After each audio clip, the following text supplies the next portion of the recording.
ప ఒకసారంట అది చెక్కుతోని ఏదో ఉంటదంట చెక్కేది. దాంతోని తీసేసి అట్లా బ్లేడ్ ఉంటదంట. ఆ బ్లేడ్‌తో మొత్తం క్లీన్ చేసేసి తీసుకోవాలంట. తీసి వర్క్ చేసుకోవాలంట. ఇగో ఇట్లా పైకెక్కి మేము ఎత్తిపేట అయితే తీసుకొచ్చాను. ఆ ఎత్తిపేట మీదైతే ఇక ఇలా అయితే చేస్తుండు బావ. నాకైతే చాలా అంటే చాలా బాధ అనిపించింది. ఇంత కష్టపడుతుండా మా కోసము. ఇట్లా పైకి ఎక్కి చేయటం అంటే వాళ్ళు చేతులు నొస్తాయి, నడువులు నొప్పులేస్తాయి. మళ్ళీ వాళ్ళు ఇట్లా మెడక తిప్పి వేయటం అంటే ఇంకా మెడ ఇంకా నొప్పులేసిద్ది. ఇప్పుడు ఆల్మోస్ట్ అయితే మా బావకు అలవాటు అయి ఉంటుంది. నిజం చెప్తున్నాను. నేను కూడా పెయింటింగ్ వేసింది అయితే మీ వీడియోలో ఉంది చూడండి. నాకైతే చెయ్యి నొప్పులేసింది. అయినా కానీ ట్రై చేద్దాము. ఎట్టా నేను పెయింటింగ్ మేస్త్రి భార్యను కదా, నేను కూడా నేర్చుకోవాలి. నేను ఒక టైంలో మా ఇంట్లో వేసుకోవాలన్న ఆలోచనతో నేను నేర్చుకున్నాను. ఇక నిన్నటితో నాకు ఎట్లా వేయాలి అన్నదైతే నాకైతే వచ్చేసింది. ఇగో ఇవన్నీ పొట్టుతోనైతే ఇగో ఇలాంటిది ఒకటి తీసుకొని అయితే గీరేసిండు మొత్తము. ఇట్లా చెక్కులు చెక్కులుగా ఇదంతా తీసి వేయటం వల్ల నీట్గా వచ్చిద్ది. అట్లా మనం తీయకొని వేయటం వల్ల ఊడిపోతూ ఉంటుంది. వేసిన సుఖం కూడా ఏముండదు, మళ్ళీ పోయిద్ది. అందుకే ఒకసారి మనం ఇదంతా చెక్ చేసుకొని చేసుకోవాలి. ఇక బాగా అయితే పైన అంతా శుభ్రం చేస్తుండు. పైన శుభ్రం చేసి చెక్కి అదంతా క్లీన్ అయితే చేస్తుండు.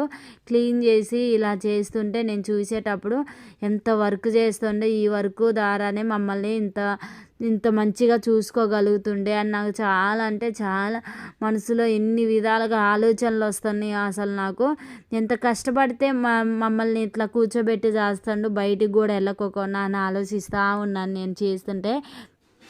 కానీ అట్లా ఎక్కినంతసేపు నాకు చాలా అంటే చాలా భయం వేసింది. ఎందుకు భయం వేసింది అంటే వామ్మో కింద పడతాడు ఏందో అని నాకు భయం వేసింది. బావేమో ఏ పాడంలే మాకు అలవాటేలే అంటాడు. కానీ కళ్ళారా చూడటం వల్ల నాకు భయం వేసింది. ఇలాంటి ఎట్లా చేయటము వాళ్ళు స్టేర్లలో 5వ స్టేర్లోని 3వ స్టేర్లో 6వ స్టేర్లో పెద్ద పెద్ద అపార్ట్మెంట్లలో కూడా ఇలా చేస్తాము. నాకెందుకు భయం వేసిద్ది అని అంటాడు. నాకు భయం అవుతుంది ఇలా చేస్తుంటేనే. కింద పడతాడా ఏందని భయంగా నేను ఆ పక్కనే ఉంటున్నాను. వీడియో తీసుకుంటూ కూడా అన్నీ చెక్ చేస్తూ ఉన్నాను.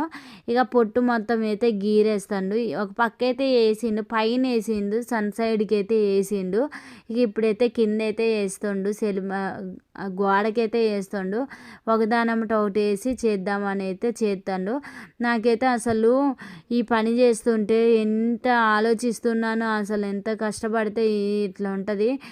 ఈ పని నేర్చుకున్న వాళ్ళకే తెలిసిద్ది, చేసే వాళ్ళకే తెలిసిద్ది. పైనుండి మాటలు చెప్పే వాళ్ళకి ఏం అర్థమైద్దిలే అని అప్పుడు నాకైతే అర్థమైంది.